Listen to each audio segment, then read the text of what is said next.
Welcome to Deep Rock Galactic. I don't know if I've ever covered this game on my channel, I don't think I have, and you're probably not going to see another video after this one. This is another game similar to Satisfactory where everyone is just giving the game a load of praise, and I understand that it's fun. This game actually has an incredible community, like the community are amazing for this game. The game has just recently, I believe, come out of early access, has gone to version 1.0, and now the developers are at work on building different mission types and stuff, or that's what I've heard anyway, and there's not a problem with that. But, like, you start off playing this game, and you invite your friends in or whatever, you start up a mission, you start doing the objectives, you go down into a cave, a dungeon type thing. You go down in there, and you're looking for these resources, and it's fun, like, it is a fun game, but not a game you can seriously get into, in my opinion at least. Because you go down into the cave, you've got these creepy crawlies that are coming after you, like, it's all cartoony, so it's not, like, scary. But you have different character classes, which is amazing. Like, it is really good having the different classes available, because they all have their own unique sort of playstyle. But you get into the cave, you fight off the creepy crawlies, you're going for resources that are required for the mission, and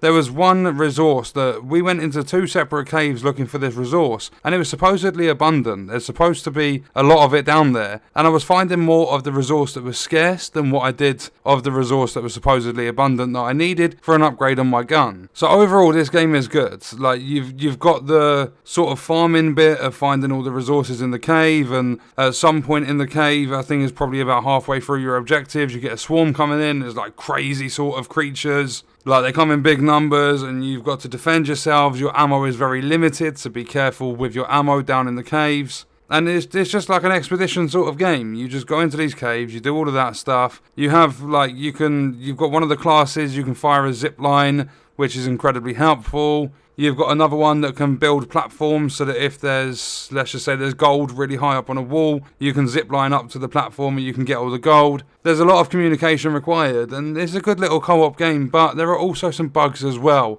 And when I say bugs, I mean texture bugs. I didn't experience them, but I don't know if that was because I was the host. But I saw video footage from Con and Pete. They sent me it through Facebook, just like recorded it with their phones. And these texture bugs were horrible. They were actually forcing a game restart, because you would go onto the dance floor inside the main hub, and you would just have textures just like splashing all over the screen. And then also we started a cave and we had to abort the mission and go back in after Con restarted his game, because he had the same texture bug, and it looked as though he was stuck inside the ceiling of the drop pod, but he wasn't. We could see him walking around properly, but he couldn't see anything on his screen, so we had to abort and restart. Although there aren't really many other bugs in the game besides the ones that are actually supposed to be there. I mean, like game-breaking bug type things. There aren't many, but it's irritating when you get a texture bug, especially when the game's just come out of early access. You would think something like that would have been fixed. But the gameplay in general is fun. Like, if you're thinking of buying it, I would recommend picking it up and giving it a go for yourself. But I just can't see myself grinding through this game, and Con and Pete are the same sort of mindset. We don't want to grind through this game, because you start up an expedition, you go down into the mine, and it's literally like you have to do